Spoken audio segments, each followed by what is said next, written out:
നമസ്കാരം. മലയാളി വാർത്ത ലൈഫിലേക്ക് സ്വാഗതം. 2025 സെപ്റ്റംബർ 24 ബുധനാഴ്ച നിങ്ങൾക്ക് എങ്ങനെയെന്ന് നോക്കാം. എഴുതി അയച്ചു തന്നത് ജയറാണി EV. മേടം രാശി അശ്വതി ഭരണി കാർത്തിക ആദ്യ കാൽഭാഗം. ഇന്ന് അന്യജനങ്ങളാൽ അറിയപ്പെടാനും അവരിൽ നിന്ന് സമ്മാനങ്ങൾ ലഭിക്കാനും സാധ്യതയുണ്ട്. പ്രണയബന്ധങ്ങൾ പൂവണിയാനുള്ള സാധ്യത കാണുന്നു. കീർത്തിയും സാമ്പത്തിക നേട്ടങ്ങളും കൈവരും. അനാവശ്യ ബന്ധങ്ങളിൽ നിന്ന് ഒഴിഞ്ഞു നിൽക്കുന്നതാണ് നല്ലത്. ഇടവം രാശി കാർത്തിക അവസാന മുക്കാൽ ഭാഗം, രോഹിണി മകയിരം ആദ്യ പകുതി ഭാഗം. കീർത്തി, തൊഴിൽ വിജയം, ശത്രുനാശം, നിയമപരമായ കാര്യങ്ങളിൽ വിജയം, സാമ്പത്തിക ലാഭം എന്നിവ പ്രതീക്ഷിക്കാം. ദാമ്പത്യ ജീവിതത്തിൽ ഐക്യം നിലനിർത്താം. നല്ല സുഹൃത്ബന്ധങ്ങൾ സ്ഥാപിക്കാൻ കഴിയും. കുടുംബത്തിൽ സന്തോഷവും സമാധാനവും ഉണ്ടാകും. മിഥുന രാശി മകയിരം അവസാന പകുതി ഭാഗം, തിരുവാതിര പുണർത്തം ആദ്യ മുക്കാൽ ഭാഗം. കൂടുതൽ യാത്രാക്ലേശമുള്ള ജോലി സ്ഥലത്തേക്ക് മാറ്റം ലഭിക്കാൻ സാധ്യതയുണ്ട്. കുടുംബത്തിൽ നിന്ന് മാറി നിൽക്കേണ്ടി വന്നേക്കാം. മാനസികമായും സാമ്പത്തികമായും ചില നിർണായക തീരുമാനങ്ങൾ എടുക്കാൻ നിർബന്ധിതരാകും. കർക്കിടകം രാശി പുണർത്തം അവസാന കാൽഭാഗം, പൂയം ആയില്യം. ജീവിത പങ്കാളിയുമായും മക്കളുമായും അഭിപ്രായ വ്യത്യാസങ്ങളോ കലഹങ്ങളോ ഉണ്ടാകാം. തൊഴിൽ തടസ്സങ്ങൾ, അപമാനം, സാമ്പത്തിക ക്ലേശം, രോഗദുരിതങ്ങൾ എന്നിവയ്ക്ക് സാധ്യത. മാതൃതുല്യമായ വ്യക്തികൾക്ക് ആരോഗ്യപരമായ ബുദ്ധിമുട്ടുകൾ ഉണ്ടാകാത്ത രീതിയിൽ ശ്രദ്ധിക്കുക. ചിങ്ങൻ രാശി മകം പൂരം ഉത്രം ആദ്യ കാൽഭാഗം. കുടുംബത്തിൽ മംഗളകരമായ കാര്യങ്ങൾ നടക്കാൻ സാധ്യത കാണുന്നു. ഉന്നതമായ പദവികൾ ലഭിക്കാനും സാമ്പത്തിക നേട്ടങ്ങൾ കൈവരിക്കാനും സാധ്യതയുണ്ട്. തൊഴിൽ മേഖലയിൽ വിജയം പ്രതീക്ഷിക്കാം. സമൂഹത്തിൽ മാന്യതയും ബഹുമാനവും നിലനിർത്താൻ സഹായിക്കും. കന്നിരാശി ഉത്രം അവസാന മുക്കാൽ ഭാഗം, അത്തം ചിത്ര ആദ്യ പകുതി.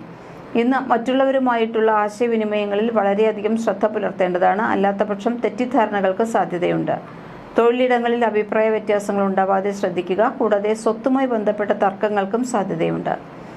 തുലാം രാശി ചിത്ര അവസാന പകുതി ഭാഗം, ചോതി വിശാഖം ആദ്യ മുക്കാൽ ഭാഗം. നല്ല സുഹൃത്തുക്കളെ ലഭിക്കാൻ സാധ്യതയുണ്ട്. കുടുംബാംഗങ്ങളിൽ നിന്നും ബന്ധുക്കളിൽ നിന്നും സാമ്പത്തിക സഹായങ്ങൾ ലഭിക്കാം. ദാമ്പത്യ ജീവിതത്തിൽ ഐക്യമുണ്ടാകും. നല്ല ഭക്ഷണം ലഭിക്കാനും ബന്ധുജനങ്ങളുമായി കൂടിക്കാഴ്ച നടത്താനും സാധ്യതയുണ്ട്. വൃശ്ചികം രാശി വിശാഖം അവസാന കാൽഭാഗം, അനിഴം തൃക്കേട്ട. കുടുംബാംഗങ്ങൾക്കോ ബന്ധുജനങ്ങൾക്കോ ദുരിതങ്ങൾ ഉണ്ടാകാൻ സാധ്യതയുണ്ട്. തൊഴിൽ പരാജയങ്ങൾ, മനോദുഃഖം, മക്കൾക്കോ ജീവിത പങ്കാളികൾക്കോ രോഗങ്ങൾ എന്നിവയ്ക്ക് സാധ്യതയുണ്ട്. ഓരോ കാര്യത്തിലും കൂടുതൽ ശ്രദ്ധയോടെ ഇടപെടുന്നത് ഉചിതമാണ്.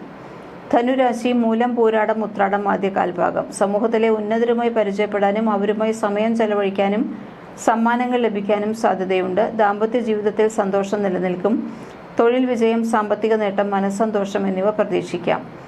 മകരം രാശി ഉത്രാടം അവസാനം മുക്കാൽ ഭാഗം, തിരുവോണം അവിട്ടം ആദ്യ പകുതി ഭാഗം. മാനസിക രോഗമുള്ളവർ പ്രത്യേകം ജാഗ്രത പുലർത്തണം.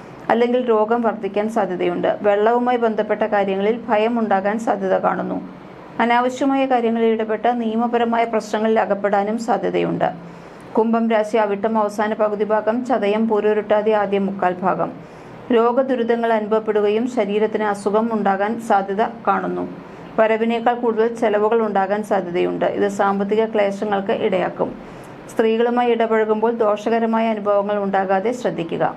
മീനം രാശി പൂരൊരുട്ടാതി അവസാന കാൽഭാഗം, ഉത്രട്ടാതി രേവതി.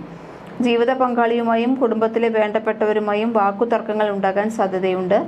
ഇത് മനസ്സമാധാനം കുറയ്ക്കും. ഏതെങ്കിലും ബാങ്ക് ലോണുമായി ബന്ധപ്പെട്ട് നടപടികൾ നേരിടേണ്ടി വന്നേക്കാം. ശത്രുദോഷം, നിയമപരമായ കാര്യങ്ങളിൽ പരാജയം എന്നിവയ്ക്ക് സാധ്യതയുണ്ട്.